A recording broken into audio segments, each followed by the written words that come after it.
Maria Moreno Reyes. Victor Rodolfo Reyes. And then how long have you been in the neighborhood? I have been here for 20 years. I've been in the neighborhood for 7 years. Everything is within reach. When we moved here, didn't drive, didn't have a vehicle, so grocery stores, primarily school, for my kids were huge. So walking distance, being in this neighborhood, it provides that. I like the diversity of people. His wife. My wife. And actually, this is one of the first communities that I know since I arrived in the United States, because the Granville Avenue used to be the only mailbox for international mailbox Delivery. delivery. M&M Bakery. Oh. They have King Express. And they were the only ones that provided that Service around here. that delivery service where families could send packages to their family internationally wide. My job at the Neighborhood Association, where I learned a lot, not only of the area where I lived, but the fact that it was resourceful, and then it gave me a sense of pride to be here and help somebody else. Through the years, there was a lot of people that we got to know, like Ms. Sugarza, who's helped a lot of families. I'm gonna cry. You can't do that. If that's what you want to do. But I think that's my purpose in life, to help others. And not because I was helped, but because when you're a resource to somebody and you're trustworthy of other people in your neighborhood, I can't leave my people. But there's other people that need me, so I'm here.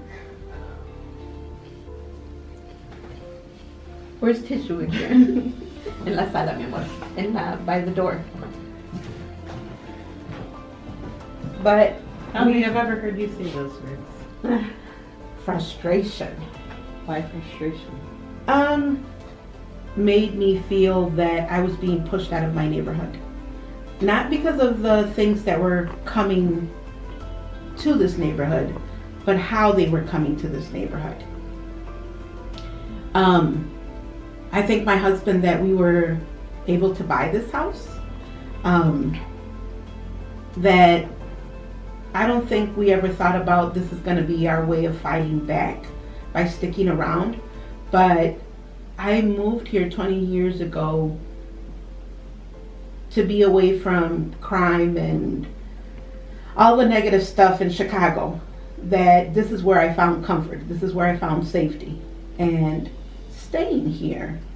Number one, because that was my priority, the safety, concern about my kids, my family. And then getting to know other families made it bigger.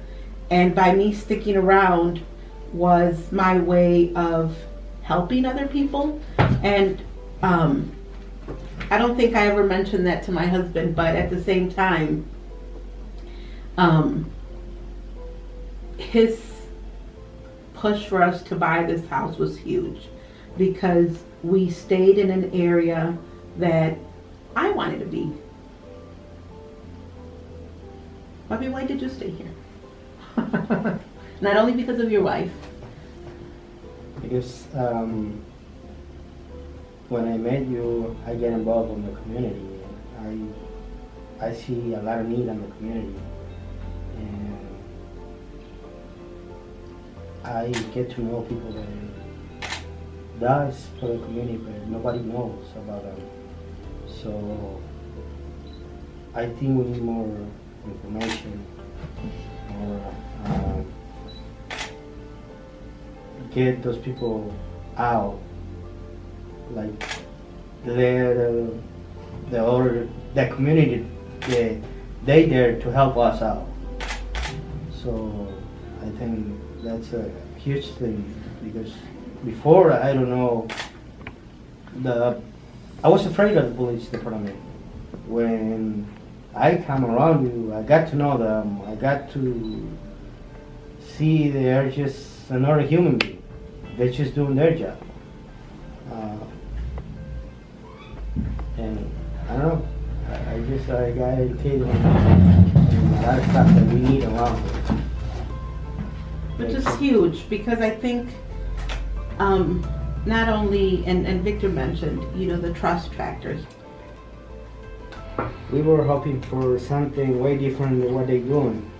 They tell us about they're gonna do different stuff.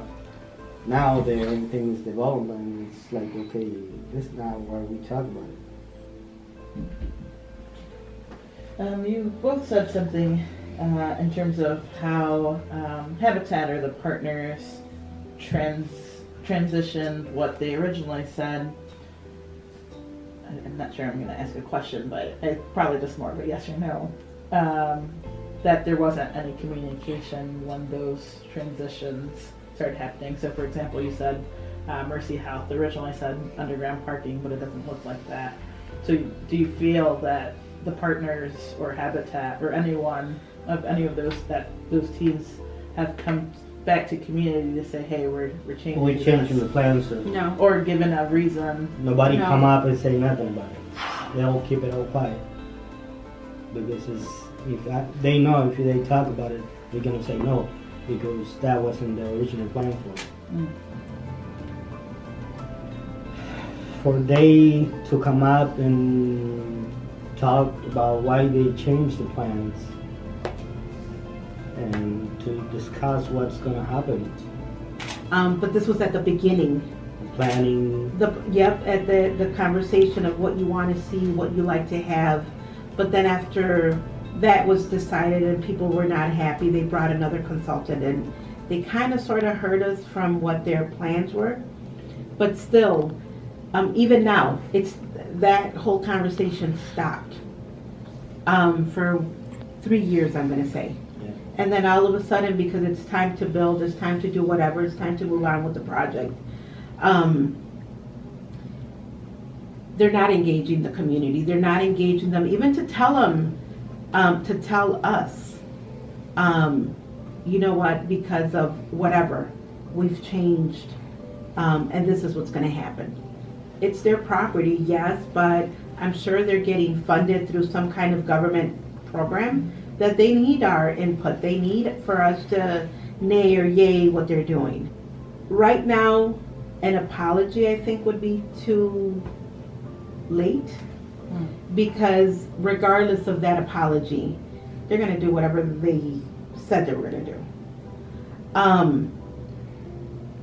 And I think more so because we're pushing them to apologize to us. Nobody should need to apologize for something they know they did wrong. They should have thought about coming forward and saying, just engaging, like Victor said, just coming them and saying, hey, I need to have a meeting. Regardless of them just saying, you know what, we messed up.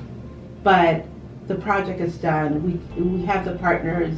Everything is finally set up. It's falling into its place. We need to move forward.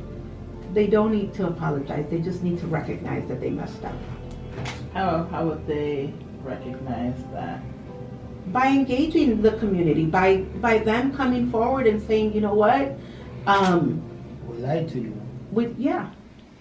we lied to you. We're not doing what we tell you we're gonna do. It is. It's very important. Anything that happens in our neighborhood, it's exciting. When people get involved and really tell how we're feeling, it's more exciting, because it's not just us telling the likes of Habitat and all the partners how we really feel. I think it's an opportunity for people that may think outside of this neighborhood that this is exciting, this is growing, which is very good. But at the same time, we're not thinking about the people that live in the neighborhood. What happened during that meeting that you said what you said? I thought I was alone. Victor and I fighting at the beginning for something that we felt this project was pushing us out of this neighborhood that we've lived in for 22 years, that I was the only one feeling like that. Feeling like what? Like Plaza Roosevelt was Habitat pushing me out of my neighborhood because of this project that was coming up. Feeling that nobody else was experiencing the same feeling I was experiencing, whether I was a homeowner or a renter, a tenant, that though I appreciated the change that was coming and that's still coming, a lot of people I came to find out were feeling like me, feeling pushed out. The majority of the residents in this, the majority of the neighbors in this neighborhood will never be able to rent any rent or buy from Habitat and Dwelling Place because of the funding. Our undocumented families will never be able. But after seeing that there is a lot more people that feel like me, I think both Victor and I got empowered to buy our home and stay here. Kind of like, throw it in Habitat's face that, you know what, you didn't listen to the residents at the beginning. You didn't focus on the drastic change that was happening for whatever the reason. You didn't think of the people in this neighborhood. And obviously us buying our home made me feel like, you know what, we have a reason to fight. And I thank Victor for pushing us to buy this house, to, I guess, be able to help and push and fight for the other people that can't speak or don't want to or are scared of speaking up. They have to regain these neighbors' trust, our trust. I don't think an apology will do, because those are just words. There has to be something that they have to do to show that they are part of this neighborhood. They are our neighbors. For one, they are in our neighborhood. But when you do something not neighborly, obviously we're not gonna like you. And we're gonna have distrust, frustration, anger, all the negative feelings towards you.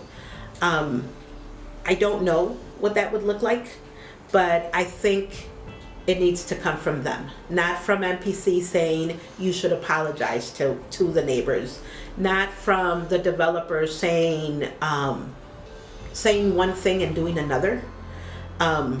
Again, just being transparent. And I think the developers that have not come forward and met with us, I think that it's an opportunity for them to gain some kind of trust with us, the neighbors that live in this neighborhood. But I don't know, and I'm thinking mainly of Habitat, because Habitat owned that land. I don't know what they could do to make me think different. Where can they start? Or how can they start? Ben Johnson did a meet and greet, I'm going to call it. And the only reason I remember is that because both Victor and I were the cooks that day. But he thought about engaging community. He thought about how do I get to know the people in this neighborhood? And maybe that's where Habitat can start. not only with the rich people, not only with the funders, I think with us little people in this neighborhood, that I think they could come and talk to us. Again, I don't know if an apology would be it, but maybe just telling us that they finally understand where we're coming from. I don't know. It's kind of hard because, again, words can just fly in the air, but how do you show you really mean it?